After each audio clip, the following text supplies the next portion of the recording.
Okay, here we go with the initial startup of the completed model, all except for the cowling.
Okay, well, I had to choke it to get it started, which isn't exactly what I wanted to do.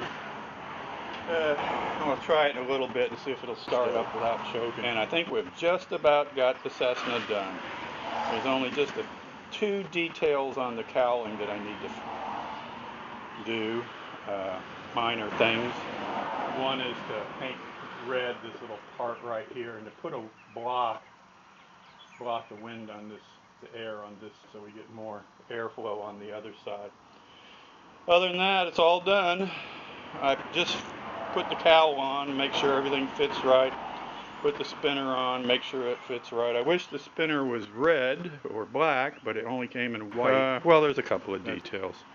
The fuel line, I don't know if I explained that to you. One's to fill and one's to empty the tank. If I'd put the fill line to the bottom of the tank, I could have filled and drained the tank with one tube. The way it is now, I have to have two.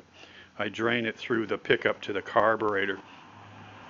So that means when I go to drain the tank, I'll probably have to close the needle valve to get good suction. Everything else, I'm real happy with everything. There's not much left to do. I guess I could roll it down the driveway and make sure it steers straight. It's a sport plane. Hopefully it'll fly good. That's what I'm really hoping for.